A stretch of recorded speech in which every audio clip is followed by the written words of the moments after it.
subscribe to our channel and press the bell icon.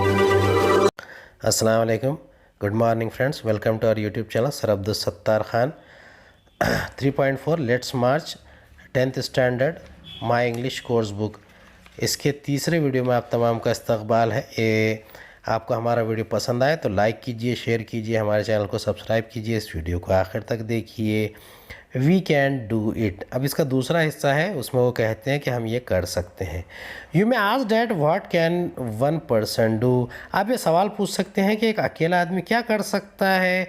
I would recall a story of my childhood, मुझे अपने बचपन की एक कहानी याद आती है। A heavy fire had broken out in the forest, जंगल में बहुत बड़ी आग लगी हुई थी। All the animals were running away, तमाम के तमाम जो जानवर है वो भाग रहे थे, अपने आप को बचा रहे थे।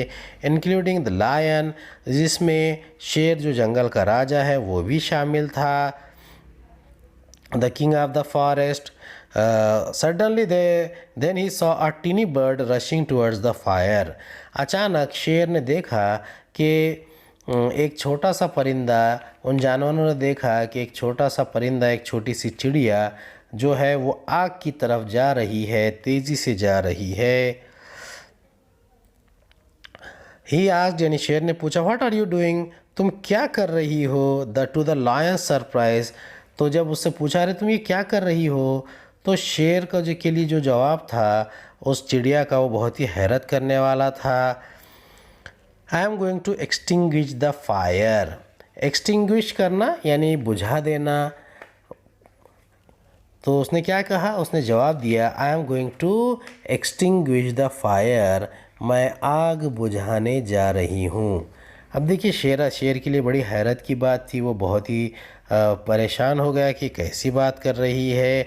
The lion laughed and said, शेर पहले तो हंसा और फिर बोला, how can you do it keeping just one drop of water in your beak, उससे पूछा कि चोंच में सिर्फ एक बूंद पानी लेकर, बीक यानी चोंच, तुम ये कैसे कर सकती हो। The bird was adamant and she said, I am doing my bit, अब वो जो चिड़िया थी वो अपने मौक़िफ़ पर क़ायम थी। एडमिनेंट यानी अपने बात पर क़ायम रहना। इसने कहा कि मैं अपनी हद तक की कोशिश कर रही हूँ। 18 years ago millions of individuals marched across the globe, अब वो कहते हैं कि 18 साल पहले लाखों की तादाद में लोग 18 बरस पहले लाखों की तादाद में लोग दुनिया भर में मोर्चे निकाल रहे थे। इनका मुतालबा था कि बच्चा मजदूरी की बदतरीन सूरत को ख़त्म करने के लिए एक बैनुल अक़वामी क़ानून बनाया जाए, and demanded a new international law for the abolition of worst form of child labour, and it has happened, we did it, millions of individuals did it. यानी 18 साल पहले जो लोग दुनिया भर में मोर्चा निकाल रहे थे वो इस बारे में था कि एक बैनुल अक़वामी इंटरनेशनल क़ानून बनाया जाए जिससे बच्चा मजदूरी को ख़त्म किया जा सके। अब वो लाखों अफराद ने ये ऐसा किया और कामयाब हो गए। फ्रेंड्स यानी दोस्तों, we live in an age of rapid globalisation, दोस्तों हम तेज़ी से बढ़ती हुई आलमगीरियत के दौर में ज़िंदगी गुजार रहे हैं। रैपिड यानी तेज़ी से, ग्लोबलाइजेशन आलमगीरियत। We are connected through high speed internet, तेज़ रफ्तार इंटरनेट के ज़रिए हम एक दूसरे से जुड़े हुए हैं। We exchange our goods and services in one single global market, अब हम एक आलमी बाज़ार में, ग्लोबल मार्केट यानी आलमी बाज़ार में, इंटरनेशनल मार्केट में अपने सामान और अपनी सर्विसेज यानी खिदमात का तबादला करते हैं, लेन देन करते हैं। Thousands of flights every day connect us from one corner to the another corner of the globe, हर रोज़ हज़ारों की तादाद में जो उड़ने वाले जहाज़ हैं, परवाज़ें हैं, हमें दुनिया के एक हिस्से से दूसरे हिस्से को, एक किनारे से दूसरे किनारे को जोड़ रही है। But there is one serious disconnect and there is a lack of compassion, लेकिन हम एक शदीद किस्म की बेरब्ती भी है और वो है दर्दमंदी और गम गुसारी का जज्बा। अब देखिए इसमें एडमिनेंट के मायने होते हैं refusing to change a mind, मुस्तहकम, ज़िद्दी, तो यहाँ पर कंपैशन के मायने होते हैं कि दर्दमंदी या गम गुसारी का जो जज्बा है वो नहीं रहना। Let us inculcate and transform these individuals compassion into a global compassion, let us globalise compassion. अब वो आगे कहते हैं कि चलिए इनफरादी और आलमी तौर पर इसे हम बढ़ाएं। इनकलकेट यानी तहवील कर देना, इनकलकेट करना यानी किसी चीज़ को एक दूसरे से में मिला देना। Let's inculcate and transform, transform यानी बदल दें। इंडिविजुअल्स कंपैशन यानी किसी इनफरादी हमदर्दी, अपनी अकेले की हमदर्दी को ग्लोबल कंपैशन यानी आलमी हमदर्दी में, पूरे दुनिया की हमदर्दी में, ताकि ये लोगों के लिए एक मिसाल बन जाए। Mahatma Gandhi said, if we are to teach real peace in this world, we shall have to begin with the children। Mahatma Gandhi का जो कहना था कि अगर हमने दुनिया को वाकई अमन की जगह बनानी है या अमन की तालीम देनी है तो हमें क्या करना पड़ेगा, हमें बच्चों से शुरुआत करनी पड़ेगी। I humbly add let us unite the world through the compassion for our children. अब वो यहाँ पर आजिज़ी के साथ एक दुआ भी कर रहे हैं कि इस बात में मैं इजाफ़ा करना चाहता हूँ कि बच्चों के लिए हमदर्दी के साथ हम दुनिया को मुत्तहद कर दे। यूनाइट करना यानी मुत्तहद करना, एक जगह करना। I ask though whose children are they who stitch footballs yet never played with one. अब वो सवाल करते हैं, मैं पूछता हूँ वो किसके बच्चे हैं जो फुटबॉल सीने का काम करते हैं लेकिन इन्होंने कभी फुटबॉल नहीं खेला। स्टिच करना यानी सीना। Whose childrens are they who harvest cocoa yet have never tasted chocolates. और वो पूछते हैं कि वो किसके बच्चे हैं जिन्होंने कोको की काश्तकारी की है, कोको के फल को उगाया है लेकिन उन्होंने कभी कोई चॉकलेट नहीं खाया है। Whose children are there, whose यानी वो किसके बच्चे हैं, who are dying of Ebola, वो किसके बच्चे हैं जो इबोला से मर रहे हैं। Whose childrens are they who are kidnapped and held hostage, वो किसके बच्चे हैं जिन्हें अगवा किया जाता है, जिन्हें अगवा करके होस्टेज बनाया जाता है, ग़ुलाम बनाया जाता है या यरगमाल बनाया जाता है।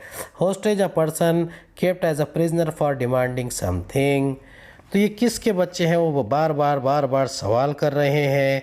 दे आर ऑल आवर चिल्ड्रन, ये सब के सब हमारे ही बच्चे हैं। I remember an 8-year-old girl are rescued from intergenerational force labour from stone quarries. और वो कहते हैं कि मुझे 8 साल की वो लड़की याद आती है जिसे हमने पत्थरों की कान से जो बंधुआ मजदूरी कर रहे थे यानी फोर्स लेबर थे, तो वहाँ से जो नस्ल दर नस्ल काम कर रहे थे, इंटर जनरेशन नस्ल दर नस्ल जबरी मजदूरी करना, वहाँ से हमने उसे नजात दिलाई थी, छुटकारा दिलाया था। स्टोन क्वेरीज ये पत्थर की कान जो होती है, खदान होती है वहाँ से। When she was sitting in my car right after her rescue, she asked me, why did you not come earlier? जब वो मेरी कार में मेरे पास आकर बैठी थी तो उस बच्ची ने मुझसे सवाल किया, आप इससे पहले हमारे पास क्यों नहीं आए। हर एंग्री क्वेश्चन स्टिल शेक्स मी। वो कहते हैं कि उसका जो गुस्से में भरा हुआ सवाल है, नाराज़गी भरा हुआ सवाल है, वो मुझे अभी भी शेक कर देता है, हिला देता है, हिला कर रख देता है। And has the power to shake the whole world, और उसमें इतनी क़ुव्वत है, ताकत है कि वो पूरी दुनिया को हिला सके। हर question is for all of us. इसका जो सवाल था, उस लड़की का जो सवाल था, वो हम सब के लिए था। What are we waiting for, और हम किस के लिए इंतज़ार कर रहे हैं। How many girls will we allow to go without rescue, और ऐसी कितनी सारी लड़कियां हैं जिन्हें हम ग़ुलामी में ही छोड़ दिए हैं, उन्हें हम बचा नहीं सके, जिनका बचाव नहीं कर सके। Children are questioning our inaction and watching our actions, बच्चे हमारी बेअमली पर सवाल खड़े कर रहे हैं और हमारी कारकर्दगी, हमारे एक्शन को, हमारे काम को देख रहे हैं। We need collective actions with a sense of urgency. अब वो कहते हैं कि हमें फौरी तौर पर कलेक्टिव एक्शन यानी इज्तिमाई अमल को अंजाम देना पड़ेगा अर्जेंसी यानी फौरी तौर पर, अर्जेंट में, बहुत जल्दी में। Every single minute matters, every single child matters. अब वो कहते हैं कि हर एक मिनट बहुत अहमियत रखता है, हर एक बच्चा बहुत अहम होता है। Every single child matters, every single childhood matters. और उसके अलावा वो कहते हैं कि हर एक जो बचपन है वो भी बहुत ही ज़्यादा अहमियत रखता है। Therefore I challenge the passivity and पेसिमिज़म।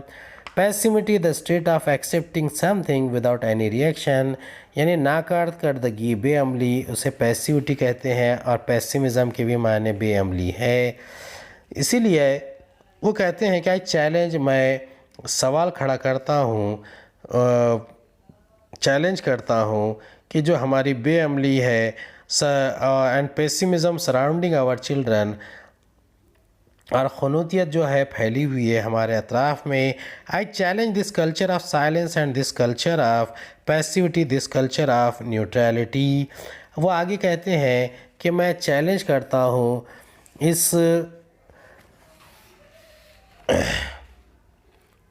Passivity को, इस खामोशी को, साइलेंस को, और इस कल्चर को, न्यूट्रलिटी को, यानी लोगों से दूर रह के अपनी बात को पेश ना करने की आदत को।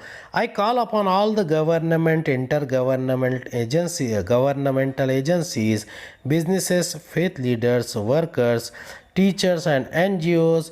वो कहते हैं कि मैं तमाम हुकूमतों से, बैनुल हुकूमती एजेंसियों से, तिजारत पेशा लोगों से, मजहबी रहनुमाओं से, मज़दूरों से, उस्तादों से, गैर सरकारी तंजीमों से और हम में से हर एक से बच्चों के ख़िलाफ़ होने वाले हर किस्म के तशद्दुद और जुल्म को ख़त्म करने की गुजारिश करता हूँ। I call upon the governments, government यानी हुकूमत, inter governmental agencies, agencies concerning the government of 2 और मोर कंट्रीज़, यानी 2 या 2 से ज़्यादा मुल्कों के माबैन काम करने वाले सरकारी इदारे, बैनुल हुकूमती एजेंसियाँ। तो वो उनसे गुजारिश करना चाहते हैं, टीचर से, वर्कर्स से, लीडर्स से, NGO से, सब से, कि वो तशद्दुद को ख़त्म करे, वायलेंस को ख़त्म करे। Slavery, trafficking, child marriages, child labour, sexual abuse and illiteracy, these things have no place in any civilised society. अब वो कहते हैं स्लेवरी यानी ग़ुलामी, ट्रैफिकिंग यानी बच्चों की ख़रीदो फ़रोख्त, चाइल्ड मैरिजेस बच्चों की बचपन की शादी, चाइल्ड लेबर बच्चा मजदूरी, सेक्शुअल अब्यूज़ यानी जिनसी ज़्यादती, एंड इलिटरेसी और नाख्वानदगी यानी अनपढ़ रह जाना। ये तमाम जो ख़राबियाँ है ये महज़िब समाज में इनकी कोई सिविलाइज सोसाइटी में कोई जगह नहीं है। Friends, we can do this, government must make child friendly policies. वो कहते हैं दोस्तों हम ये कर सकते हैं और गवर्नमेंट को चाइल्ड फ्रेंडली पॉलिसीज़ अपनाना चाहिए। ट्रैफिकिंग किसे कहते हैं? Illegal buying and selling of people यानी गैर क़ानूनी ख़रीदो फ़रोख्त बच्चों के ज़िम्मन में से पहचाना जाता है। अब वो कहते हैं कि friends we can do this, दोस्तों हम कर सकते हैं। Government must make child friendly policies and invest in education and young people. Business must be more responsible, accountable and open to innovative partnerships। अब यहाँ पर वो कहते हैं कि दुनिया भर की हुकूमतों को बच्चा दोस्त पॉलिसियों में को बनाना चाहिए, तालीम और नौजवानों पर सरमायाकारी करना चाहिए, इन्वेस्टमेंट करना चाहिए, पैसे लगाना चाहिए, तिजारत और रोज़गार के जदीद ख़यालात को, इन्नोवेटिव यानी जदीद ख़यालात को अपनाना चाहिए, उसमें शिराकत देना चाहिए। Intergovernmental agencies must work together to accelerate action. Accelerate करना यानी किसी चीज़ को बहुत ही रफ्तार देना, to make something go faster. अब वो यहाँ पर कहते हैं कि इन तरीक़ों पर अगर हम काम करेंगे तो बैनुल हुकूमती एजेंसियों की कार्रवाई को तेज़ करने से हमें बाहम मिलकर काम करना होगा। Global civil society must rise above the businesses as usual and fragmented agendas. तो जितने भी बैन हुकूमती एजेंसियाँ हैं इसकी जो कार्रवाई को तेज़ करना चाहिए। आलमी शहरी समाज को जारी तौर तरीक़ों को फ्रैगमेंटेड एजेंडास यानी टूटे फूटे जो बिखरे हुए एजेंडा है, मुंतशिर एजेंडा है, सो ऊपर उठकर काम करना होगा। Faith leaders and institutions and all of us must stand with our children। जो फेथ लीडर्स है और जितने भी जो हमारे इंस्टीट्यूशंस हैं उन्हें फ्रैगमेंटेड एजेंडा से ऊपर उठकर काम करना होगा। We must be bold, we must be ambitious and we must have the will, we must keep our promises.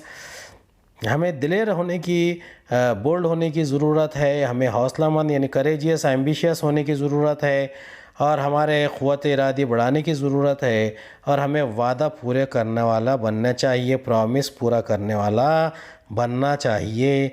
Over 50 years ago on the first day of my school I met a cobbler boy my age sitting outside the gate of my school। कोई 50 साल पहले की बात है, अपने school के पहले दिन स्कूल के गेट के बाहर बैठा हुआ मेरी ही उम्र का एक मोची का लड़का, कॉबलर यानी मोची को कहते हैं, चमार को कहते हैं, उसका लड़का जो मेरी ही उम्र का था वो उसके बाहर बैठा था।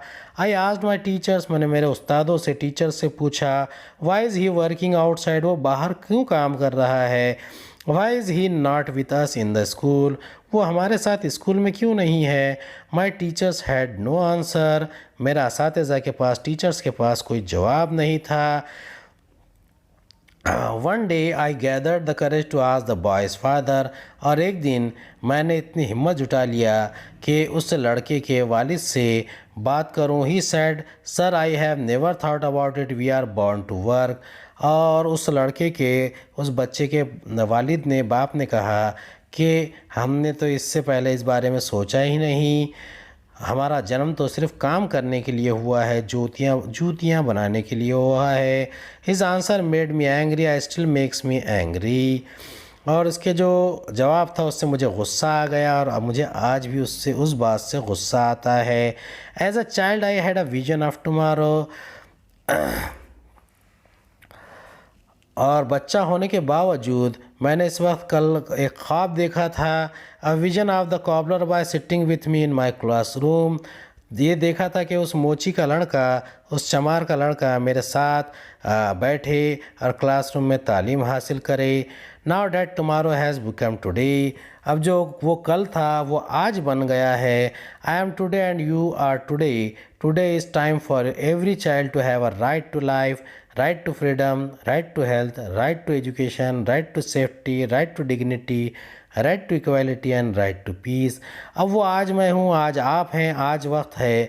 हर बच्चे को ज़िंदा रहने का हक़, आज़ादी का हक़, सेहत का हक़, तालीम का हक़, हिफाजत का हक़, इज़्ज़त और आबरू का हक़, मसावात, इक्वालिटी का हक़ और पीस, अमन, शांति का हक़। अब ये जो इसके बारे में अगर वेब आएगा तो उसमें आप ये राइट लिख सकते हैं, right to life, freedom, health, education, safety, dignity, equality and peace। Today beyond the darkness I see the smiling faces of children in the blinking stars। और आज मैं इस अंधेरी तारीक रात में भी झिलमिलाते तारों के जैसा बच्चों के मुस्कुराते चेहरे देखता हूँ। Today in every wave of every ocean I see my children are playing and dancing। और आज मैं हर समंदर की हर मौज में बच्चों को खेलते हुए और नाचते हुए देखता हूँ। Today in every plant, in every tree and mountain I see our children growing freely with dignity। आज के दौर में हम हर पौधे में, हर दरख्त में, हर पहाड़ में अपने बच्चे को इज़्ज़त का मकाम पाते हुए देखते हैं। Today in every plant I see our children growing freely with dignity। Friends, I want you to say and feel this today inside you। दोस्तों, मैं चाहता हूँ कि आप इस आज को ख़ुद देखें और महसूस करें। My dear sisters and brothers, as I said many interesting things are happening today. May I please request you to put your hand close to your heart, close your eyes and feel the child inside you. मेरे प्यारे बहनों, भाइयों, जैसा कि मैंने कहा आज बहुत ही दिलचस्प बातें हो रही हैं। मैं आपसे गुजारिश करना चाहता हूँ, रिक्वेस्ट करना चाहता हूँ कि आप अपना हाथ दिल पर रखें, आंखें बंद करें और अपने अंदर के उस बच्चे को महसूस करें जो एक कहीं खो गया है, कई साल पहले जो एक बच्चा था वो आपके दिल में है। I am sure you can now listen to the that child, listen please. और वो कहते हैं कि आप उस बच्चे को सुन पाएंगे, ज़रा सुनिए तो सही। Today I see thousands of Mahatma Gandhis, Nelson Mandelas, Martin Luther Kings calling on us. और वो कहते हैं कि आज हम हज़ारों Mahatma Gandhi, Nelson Mandela, Martin Luther King को आपसे मुलाकात करने के लिए आते हुए देख रहा हूँ। Let us democratise knowledge, let us universalise justice. Democratise based on the system of democracy, यानी जमहूरी तरीक़े पर मबनी। तो वो कहते हैं कि आइए हम इल्म को जमहूरी बनाएं, आइए इंसाफ को सबके लिए आम करें, आइए हम मिलकर हमदर्दी को आलमगीर बनाएं। Let us globalise compassion. I call upon you in this room and all across the world. I call for a march from exploitation to education. I call for a march from poverty to shared prosperity, a march from slavery to liberty, and a march from violence to peace. Mortality, the number of deaths in a particular period of time, यानी अमवात का तनासुब। तो वो कहते हैं कि मैं आज इस कमरे में दुनिया में मौजूद सबसे इल्तिजा करता हूँ कि इस्तेसाल से हम एक्सप्लॉयटेशन यानी इस्तेसाल से तालीम की तरफ हमें कूच करना चाहिए, गरीबी से यानी पावर्टी से शेयर्ड प्रॉस्पेरिटी यानी मुश्तरका खुशहाली की तरफ, और स्लेवरी यानी ग़ुलामी से लिबर्टी यानी आज़ादी की तरफ हमें बढ़ना चाहिए, और वायलेंस यानी तशद्दुद से पीस यानी अमन की तरफ चलना चाहिए। Let us march from ignorance to awakening.